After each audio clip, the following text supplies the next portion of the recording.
Hello and welcome to the Invincible podcast, probably the best superhero podcast in the universe. I'm your host, Ryan Sidoti. And I'm TJ Deween. Now, this is a podcast based on Robert Kirkman's comic book, Invincible. It's written by Kirkman and created by himself, along with artists Corey Walker and Ryan Ottley. For years, friends and I have discussed the story, the art, the world of Invincible, and we wanted to create a show in which we get to share these discussions and conversations with you. So, we wanted to start this off, since this is our first episode, really talking about what Invincible is. Like, well, you know, like, who is Invincible? Like, what's the comic book actually about? Right. And like, what would you do if you went up to somebody and tried describing Invincible to them? Like, wanted to actually tell them a little bit about it?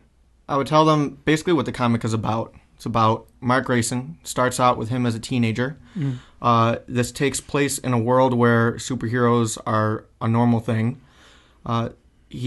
Mark Grayson's father is one of the most popular superheroes on Earth. He's kind of like the Superman of their world. Exactly. And they even make jokes about how they're kind of very similar. Similar, yeah. Right. This comic book is it starts out with him getting his powers and kind of dealing with kind of making moves toward becoming a superhero. Mm-hmm. Being in the shadow of the world's greatness. Yeah, exactly.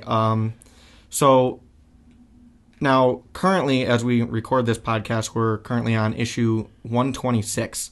So there's been quite a... Yeah, that's all within the first issue. So a lot happens since then. But overall, the comic is more about this teenager dealing with becoming a superhero, meeting other superheroes and dealing with that. The world gets much bigger. I mean, the universe gets much bigger. It just expands and expands, and what started off being like him in high school and dealing with homework and girls suddenly became so much more, and it follows him along through life, through growing up and dealing with family and all his relationships and just life and disaster and in general. As a superhero comic, him having powers, he can fly, he's almost indestructible, but it really plays into some very real topics too, like relationships and family. Mm-hmm. It's funny because I want to bring up, like, I mean, well, this is a conversation for people who have read the comics. We're about to jump into, we're going to talk a little bit about Reboot today, and this is a conversation geared towards people who have read the comic, so go read the comic if you haven't read it. But it does, I mean, we don't have to shy away from saying those things. I mean, it deals with, abortion, rape, a lot of death, a lot of death, a lot of really intense adult themes, but it gets more and more intense as it goes. One thing that I definitely like about this comic that I think differs from other comics is I'm also very heavy into the Batman comics, DC comics, and one thing that I think that Invincible does is that it's not about Invincible being a superhero, it's about Mark Grayson being a superhero. It's about, like, if you were to read the Batman comics, Batman is in his costume as Batman for most of every Batman comic that I read. But this really does feel almost 50-50. I mean, yeah, you get a lot of, if not more, Mark. I think it varies throughout this. It does tend to vary throughout the series, but which is why it's a little bit more akin to like Spider-Man. You know what I mean? Yeah. Especially early, like high school Spider-Man, especially in the beginning of the series. Yeah, I feel like the beginning of the series feels very, very like I compare it to Ultimate Spider-Man. Mm-hmm. It feels very modern, but it's still an origin story. But once you get into it and the story really starts to pick up, it's just amazing. It's awesome. But you're actually the one that introduced me to Invincible. When did we start reading it? When did you start reading it? At the time, we were all reading Walking Dead, and we fell in love with that. And when I first started reading Walking Dead, I again, started with issue 1, and I think Walking Dead was in its early 30s, issue-wise. So I read issue 1 up into issue 32, 33, and that's a lot of issues to read, especially for me back then, who didn't read a whole lot of comics at the time. It was a lot to process all at once. So when I got done with that, I wanted to keep it going. So I didn't want to wait month to month, so I decided to pick up another Robert Kirkman comic that had even more issues and had been out even longer. So I tried Invincible, and what happened with Invincible was I started reading them through the paperbacks, and the first paperback I thought it was really good. I enjoyed it a lot. The second and third paperback, I believe you and another friend of ours, Bill, got 2 and 3 for me for my birthday. I forgot about that. And that's kind of what made me continue it. That's right.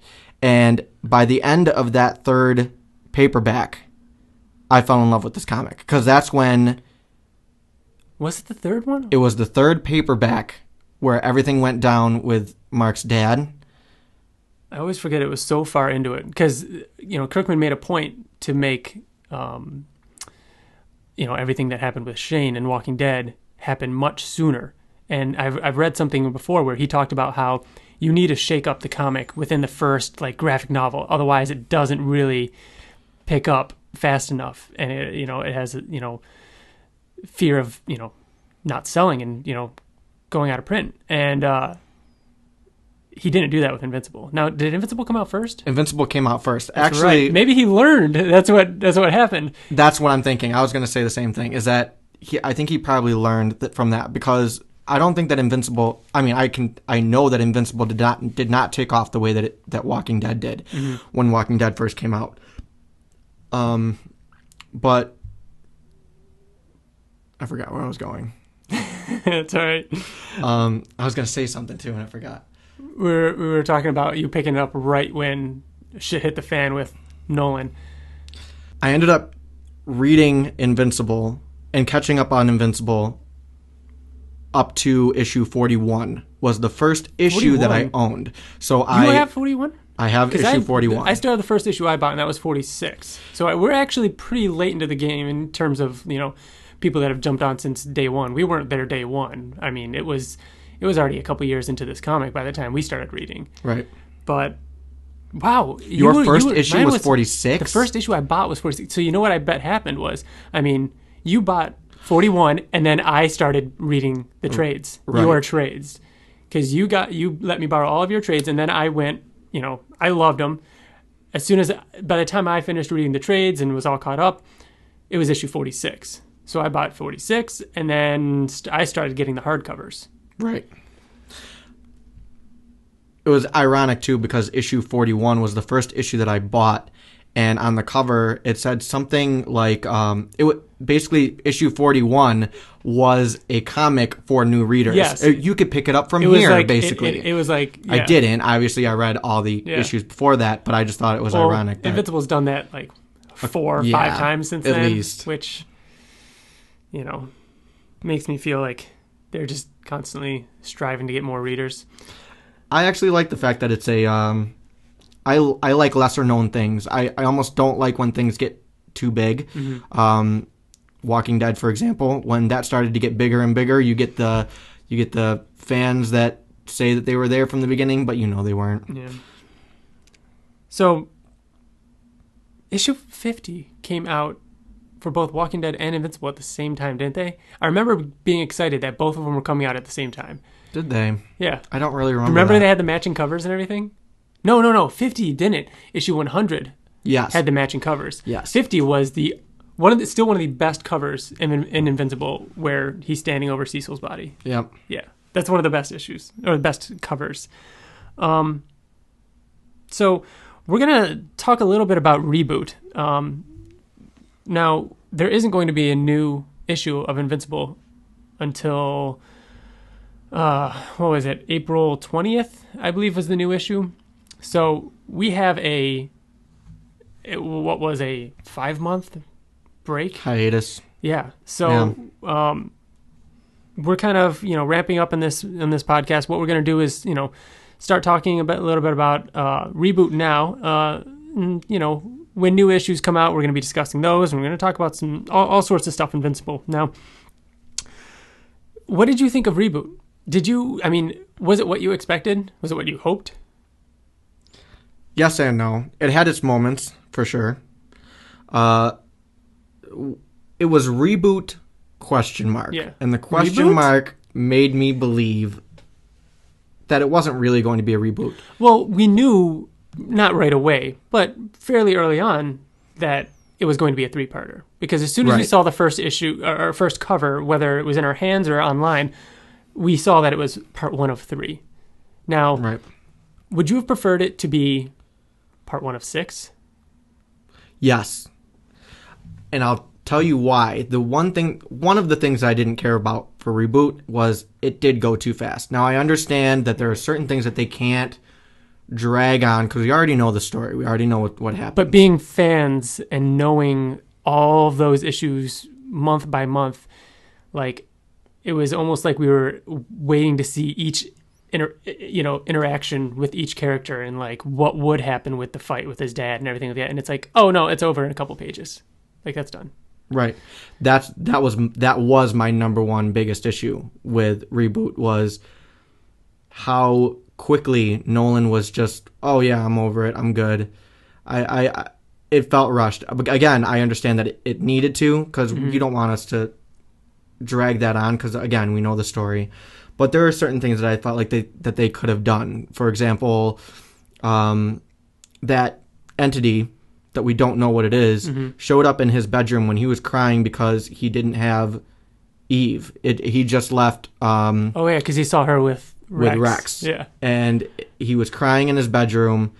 What had happened? What would have happened if that had kept going? Would Mark eventually break and be like, "We end up together"? So I guess we should talk a little bit about where is it going to go next. One thing that I actually wanted to talk to you about, and I didn't tell you I was going to talk to you about this, but how old is Oliver before Reboot? Now, think about this.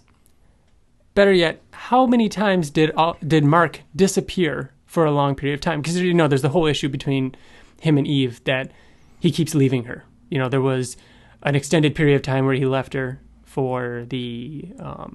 issue 11. Which one was that? When he came back and it was... I'm sorry, it was actually issue 10 that it happened. He came back and she broke up with him because she was tired of him leaving. 10? 110. 110. Okay. I'm like, what? Yes. Issue 110. Yes. Oh, no, that's what ended with exactly. Her that was her with final straw. Like, she's like, that's it. This is, Right. What are some other times before that? He disappeared for the I feel like Viltrumite it keeps War. happening every time he leaves for a long period of time. Yeah, he disappeared for the Viltrumite War, in which he was in a coma or, out for a really long time. Yeah. And then the other one with Robot, where he pulled him to the other dimension. Those are the two that I think of were the biggest gaps in time. Yeah. Those are the two biggest deals. So, keeping those in mind, how long has Invincible been going on?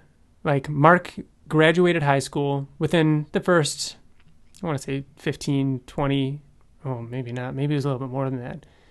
He was still in high school, and like, I'm trying to picture that cover of them throwing their graduation caps in the air, and his is much further. Yep. I feel like that was maybe in the 40s. Issue 40s, in the 40s. Maybe. Either way, I think you're probably right. All right, so since then, how much time has passed?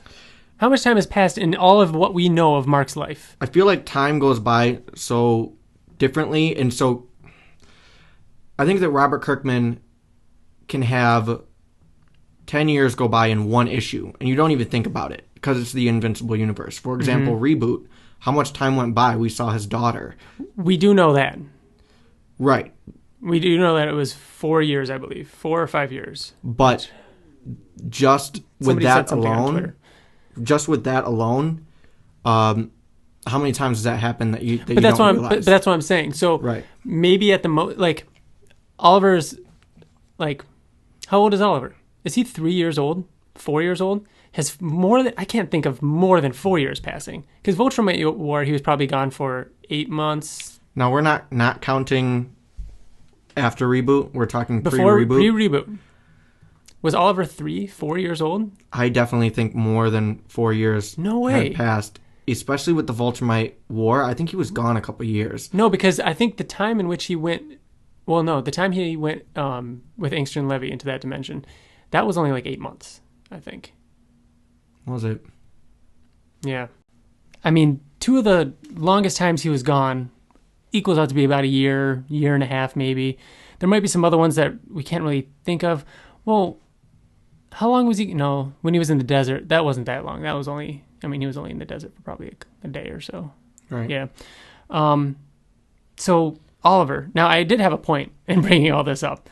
Oliver, maybe 3-4 years old in real time. We know that he grows really fast. Don't have the issue with me right now where it's either Cecil or the tutor actually says the rate in which he's growing.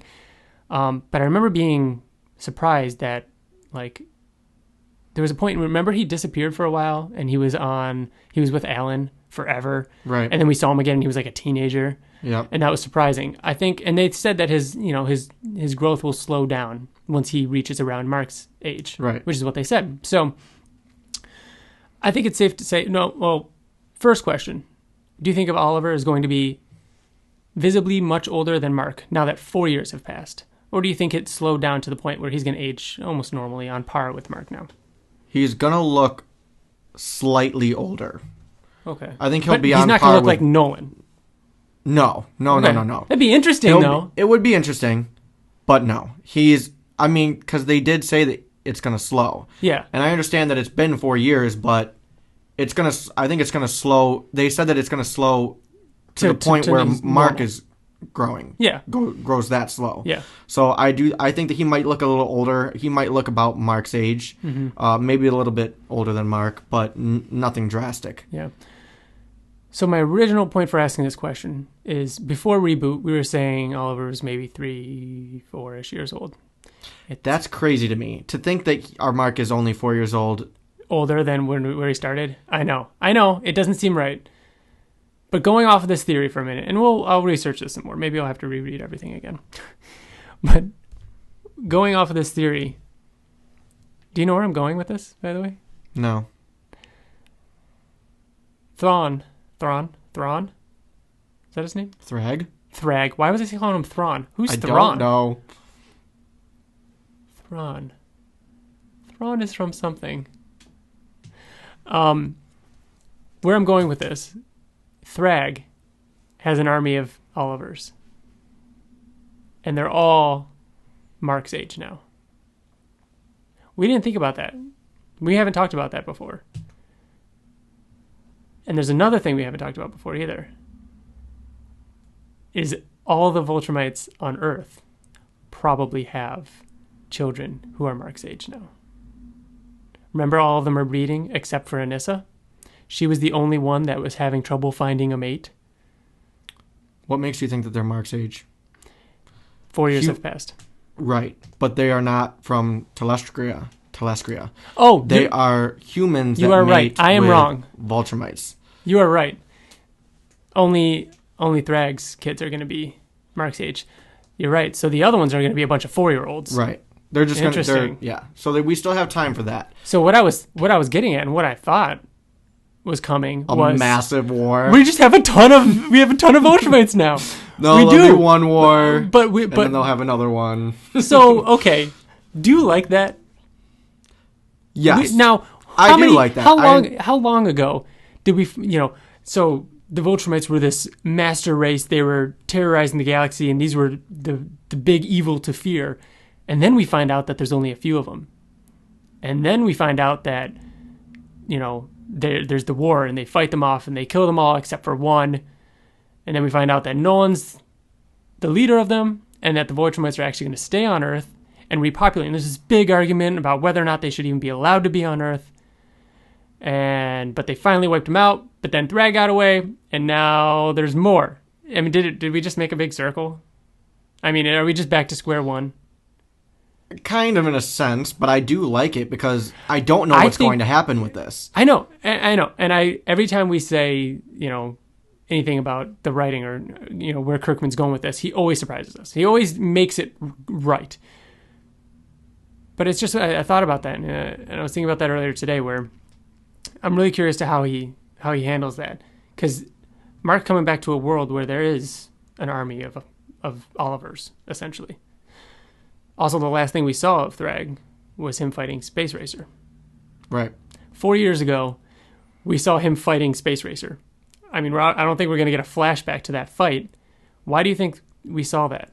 There was definitely a point. I have no idea. I could not even think about it. I have a theory. What if Space Racer's bad now? What if Thrag recruited Space Racer somehow? Possibly. That'd be an interesting villain to go up against. Who knows how or what? It kind of seems a little... If that were to be true, it seems a little 70s Batman for me. Like, oh, the Joker's teamed up with Catwoman this week. Like, no, but that's two villains teaming up. That's if I don't. That's know if if I Thrag like villain found. team-ups. Yeah, I don't know. yeah, and there really hasn't been much of that. I mean, in this, I don't know, but I will say that Thrag and Battle Beast was outrageously awesome. the whole fight? The fight. The fact that it took 5 issues? I loved that, though. That was amazing. I love that. It was like, meanwhile, and they're just still fighting. It's just one page of amazing artwork of them just battling it out, and then it just goes back to the regular story. I thought that was awesome. Yep. You okay with the end?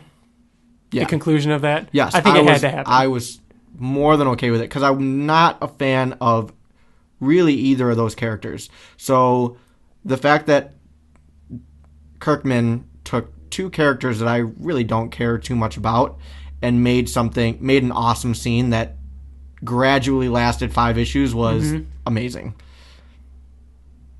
Now, it did end with 1 issue. The final issue of that fight was only them, right? It didn't even go back to Earth. I want to say that final issue was just them. I think you're right. Do you think Thrag still has his Battle Beast Yes. skin? That is going to be iconic for him now. I think he's going to have it till he's done. Have it till the end? Yes, he will. I'd be okay with should that. have it. Yeah, till the I end. agree. And Ottley loves Battle Beast. He's always talking about Battle Beast, so I would not be surprised if he's It's his stuck favorite around. commission to do at Comic-Cons. Was it? It's his favorite commission of his character. Yeah. What did he say was number 1? Wasn't number 1 Eve or something like that? Or Invincible, and number 2 was Eve. Of what? Of Commissions. most asked for? Yeah. He said somewhere at one point, and he joked about how he wanted to draw Eve for people who asked her, just from the shoulders up, just to see the disappointment when he hands it to them. That's funny. So one thing, we didn't talk about, we planned on talking about your favorite issue and my favorite issue a little bit, just because this is our first episode and we wanted to give a little bit more, about Background. ourselves and, while still talking about Invincible. What was your favorite issue? Now, I know you were mentioning 60 earlier. We brought it up earlier, and my first thought was issue 60. That's not my favorite issue. But the reason why I went there was because my favorite character, by far, is Rexplode. I love his origin, how he's cocky, but there's a reason for it. Mm-hmm. And issue 60, I believe the exact thing that I said, bringing up issue 60, was 60 is my favorite issue. Wait, no, it's not. Issue 60 might even be my least favorite, considering what happens in it. It's the issue that Rexplode dies. What I love about his death was the fact that out of everyone that died in that issue, he's the only one that actually really died, and it stuck. And he saved everybody. How he did it was amazing. Taking his entire skeleton and making it explode, I thought was an awesome idea. My favorite part about Rexplode's death was that it was almost swept under the rug. Right. He had such a little, like, I believe it was in the next issue or the end of that issue, in which Mark's sitting next to, like, Britt and Donald and Cecil, and Mark says something like, "Oh, well, what about Rexplode?" and Cecil says something like, you know, oh, he's dead. And then it just shows Mark like look to the side like, damn it. And then they just carry on. Yeah. Like, and that was it. You would think that a death like that Kirkman knew was going to stick would have, and how it happened, you would think that it would even be a full page of art or something. And it was just like, yeah, it was like a tall rectangle. It was something very, very small. But not only that, but in a way that was Rex's second death scene. Right. So I think while he could have had his big, you know, splash page exit from the series, I actually think his death scene was better, being that subtle, being smaller. I agree. That stab in the side, as opposed to being this big, you know, huge battle beast level thing. Right. Especially because he already did have an amazing quote death scene with the Lizard League, getting shot in the head and his hand bitten off. Like that's awesome. My favorite comic, my favorite issue is issue... Oh, yeah, because 60 isn't your favorite issue. It's we were not just my talking favorite about issue. your favorite character, pretty much. Right. But that is why I brought up issue 60, was because it was the death of Rex Splode. My favorite issue is issue 33, and it is my favorite villain of the series. Angstrom Levy starts out... Issue 32 ended with everything being happy, which is never a good sign. Did it? And Invincible walking home. Oh, yeah. And seeing Angstrom Levy sitting there with his mother. Nope. I think I'm going to call you out on that. It was happy. Everything was great. He was in Africa with his girlfriend, and he got a phone call. And he picked up the phone. You're right. And he flew and home. He just You're immediately, right. You're absolutely right. And he flew into the door. Yeah. And Angstrom Levy was there sitting with the mother, and all of issue 33 was the fight. And what I loved about it, it was the most unique fight I've ever seen in probably any movie, comic, anything. And it was just Invincible being transported through different dimensions, and what made it so awesome was that he was transported to all these different dimensions where all these different worlds they touched on. Like, he got transported to just very creative places. There's a Batman. There's a Gotham City one. And then my favorite one is he's coming... He goes through, and there's a nod towards Spider-Man. Doc Ock. He bumps into Doc Ock. Right. And then when he comes back through, there's a web attached to his back. As if he was... pulling him back through. Yeah, as if he was flung through. Now, that's my favorite individual issue because I love that fight scene. Their banter back and forth was amazing. How pissed off Mark was getting. More and more angry. More and more angry. What made that issue even better was there was a spin-off issue from that issue. You have that, right? I do. It is Marvel Team Ups issue 14, and it was written by Robert Kirkman and Corey Walker. That's so cool. Or illustrated by Corey Walker. Yeah. So it's like its own Invincible issue. Right, and it's Invincible gets transported to this dimension, and he's there for a while in New York City, and Spider-Man needs his help, and they team up. It basically tells the story of what happened after he bumped into Doc Ock and why he has that web attached to him. Right. Everything to, like, it starts out with him with Doc Ock, and it ends with, I believe, it's been a while since I've read the issue, but I think that the end was just some corny Spider-Man. Yeah. Like, Invincible made a joke and then, like, started flying away, and then Spider-Man attached a web to his back. I believe it was something similar to that. I need to reread that. I read it once, a long time ago. But it was awesome. Your favorite issue? So, like you, it's a little tough. Like how issue 60 is your first instinct, my first instinct is Conquest. And it's hard to put... As it should be. Exactly. And it's hard to put a single issue on that because it was just... unbelievable. Everything about it. Destruction he's and one chaos. of the best villains ever created. And Ottley's art, especially with FCO's colors, unbelievable. The comic has never looked as good as it did during Conquest. as we're talking about favorites, I just want to slip this in here too. My favorite cover, my favorite Invincible, my favorite Ryan Ottley thing ever in life is the cover of issue 63 where Invincible is in his blue and black suit and he's just bleeding to death. Just a total mess on the ground. There's just rubble beneath him. Bones are sticking out. And I just wanted to make a point to say that you know what's funny Ryan Ottley is amazing. You brought up Conquest and you brought up covers. And I actually thought you were going to say, I believe it's actually the issue before that. Right there. Oh, this? Yes. Okay. I love that he does this. The hand. I love that. Yeah. 1164 and 110. 1164 and 110, yeah. Or is it 12? It might be issue 12. No, it's 110, where she breaks up with him. 12 was when it actually fucking happens. Oh, yeah. I love how he's carried that over. The bloody hand from Omni-Man, then the bloody hand from Eve. Oh, so good. That was just like the icing on the cake on Conquest. Now, my favorite issues, 77 and 59. Now, I have a hard time deciding these two, but I'm going to... Do you remember? The numbers mean nothing to me. 77. This starts with Thrag killing Cecil. Yes. Thrag's on Earth. He just killed Cecil. Cuts to all the Viltrumites killing everyone. Eve, everybody. This was crazy. And then cuts to Mark sitting there with his head up against a ship.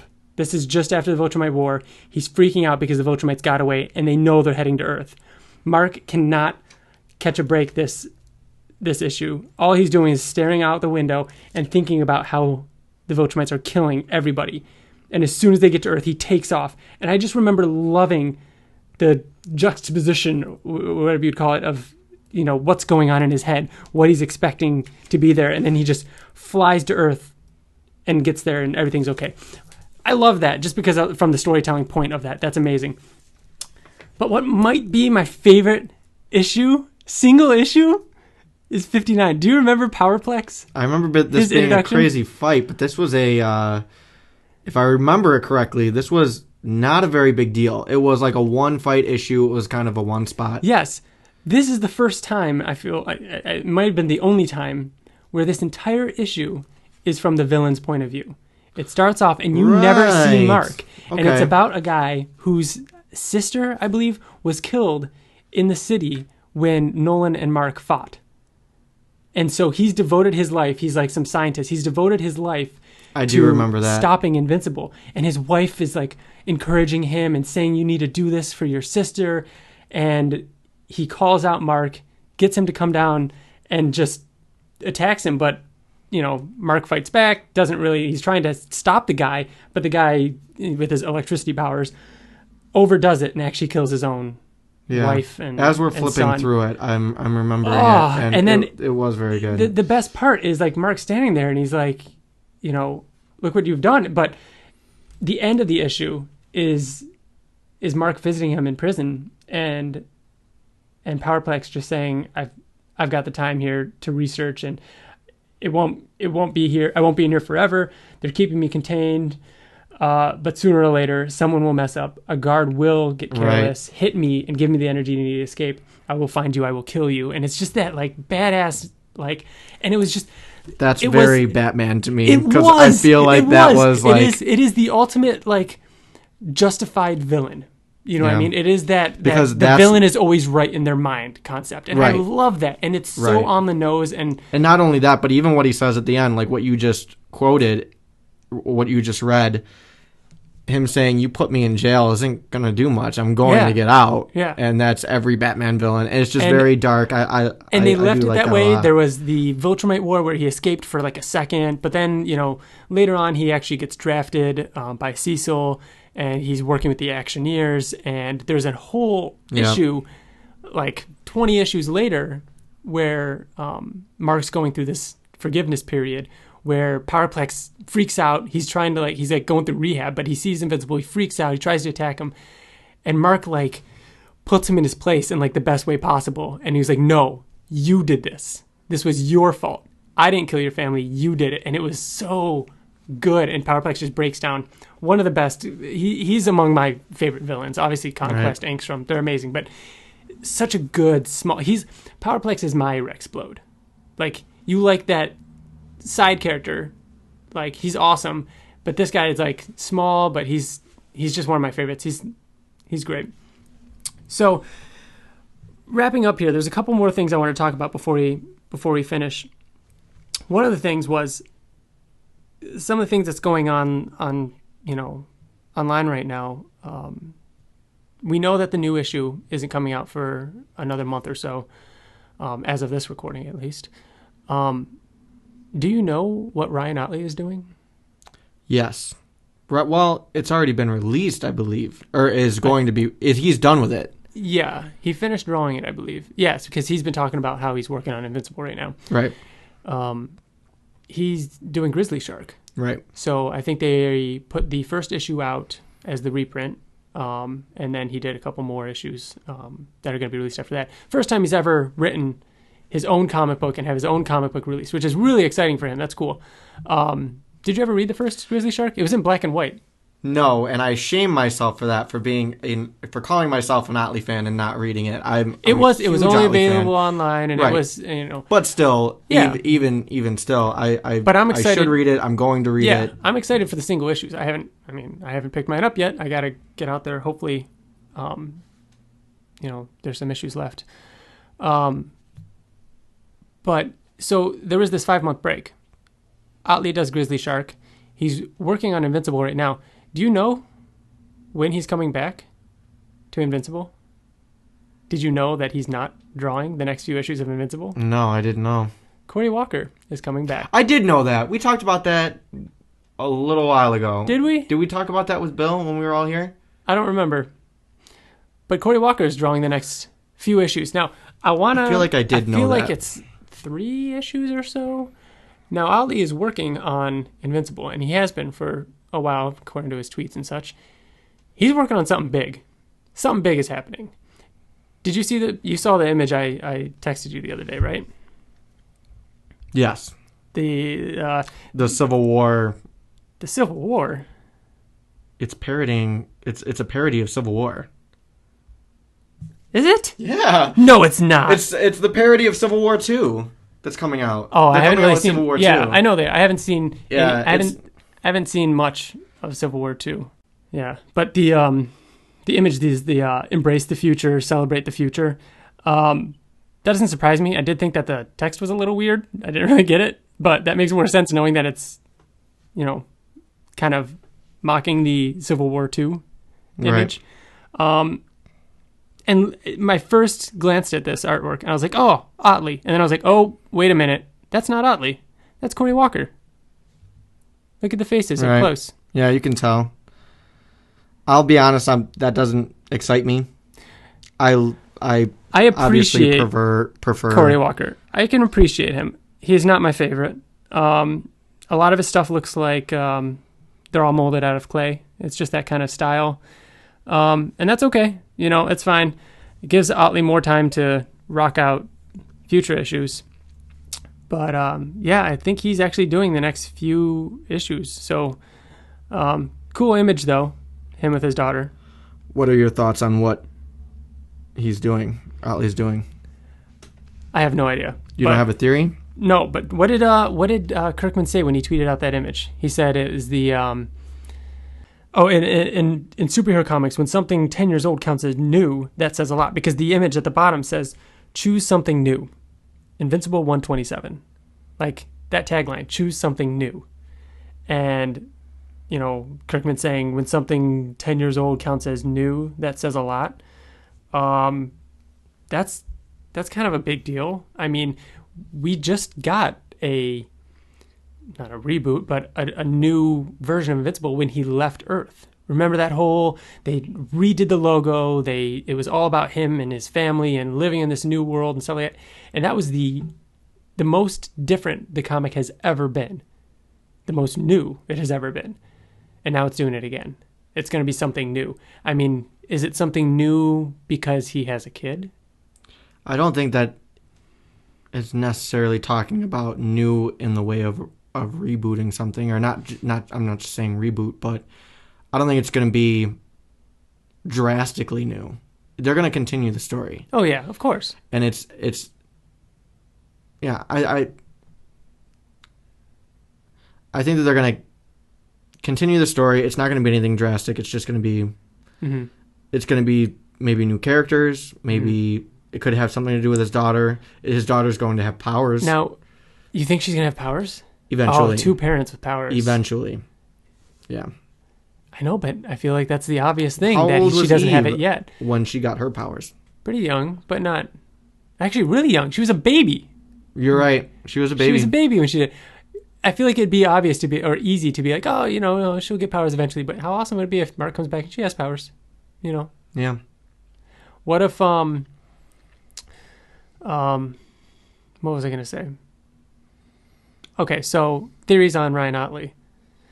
The first couple issues, Cory Walker's drawing them. We know the cover of the next issue is Eve like laughing amongst aliens and Mark in the background kind of like, I don't belong here. What has changed? Because Eve is enjoying herself amongst aliens, so a lot has changed. She's been there for 4 years. She's got new friends. She's started a whole new life. She's a mother. What if the next couple issues are just Mark coming to terms with what has happened? On a smaller level, Alan, what's going on with Alan? What's going on with this? Ryan Ottley is working his butt off right now to draw another war or another fight. Something big is coming. Something has to happen. The rag has to still be out there. We're not going to come back to this world 4 years later and like, oh yeah, we caught the rag. Everything's good. So whatever the next threat is what I think Ryan Ottley is drawing. Possibly. I think that one thing that Mark is going to be dealing with, and what I think he should be dealing with, is mass amounts of paranoia because of the decision that he made. Oh, and what's coming? He knows. They said this world is doomed because of you. Because you made this choice, the world is doomed. That's what the entity said. Yeah. So, what does that mean? Is he... He's gonna be paranoid. The Galactus that is coming is what Ottley's drawing right now. Right. You think that? I feel like Ottley has done some amazing things though in the past. Like issue 99, I don't think got the attention that it should have gotten. Issue 99, every single page was full page. Yeah. Every single page. Did he take time off for that? He might have, because it might have gotten pushed back. Me and you, we love Ottley's work. Everything he does is amazing. There are times in which there's big breaks. There are times when there's big breaks. And they usually come up, like Viltrumite War, I want to say, was a big break before that. Usually when there's huge issues coming out, like art-heavy issues, there's usually a break. Or, to give Ottley some time, Cory Walker comes in. And this is what Cory Walker's been doing since he, left the series back in issue 7 or whatever it was, 12. He kind of covers for Ottley while he takes more time, whether it's the Flaxon dimension where Ottley's only drawing half the issue, right? Because Walker's drawing the rest. Even Kirkman will say in the newsletter at the end, answering questions, he'll say, we're going to be taking a break, we got to give Ottley some time. Yeah. Oh yeah. And I get that, and that's fine. He worked. But at the same time, we just gave him 5 months, and we're giving him an additional 3 issues. Yeah, I know. He almost, If that's true, and it's Invincible based, it's got to be out. It's got to be insane. My personal opinion is that he's just taking a break. If you think about it, he's constantly working. He's a workaholic. And he did. And I know he does a lot of his own inking and everything. That's what he just tweeted out today, that he's inking Invincible today. It's like 8 months. No, maybe not quite. What's he going to need a year for? 8 months is a long time. Yeah. Excited to see what's coming. Especially excited for when Ottley gets back onto it. But excited nonetheless. It's been too long without Invincible. But we'll be back in a couple of weeks with another episode. So that'll do it for us. Thank you for listening. TJ, thanks for joining me today. Absolutely. Oh, another thing is, we have an email. I actually got the email address for theinvinciblepodcast@gmail.com. because I wanted to make sure we got like an easy name. So feel free to email at theinvinciblepodcast@gmail.com. Any questions, concerns, whatever you want. Topics. Be a part of the conversation. And I actually grabbed the Twitter handle too. Now, the Invincible Podcast is too long of a Twitter name, so if you search the Invincible Podcast, it will come up. But the actual Twitter handle is InvincibleCast. So that'll do it for us. Thanks for listening. Here's the thing.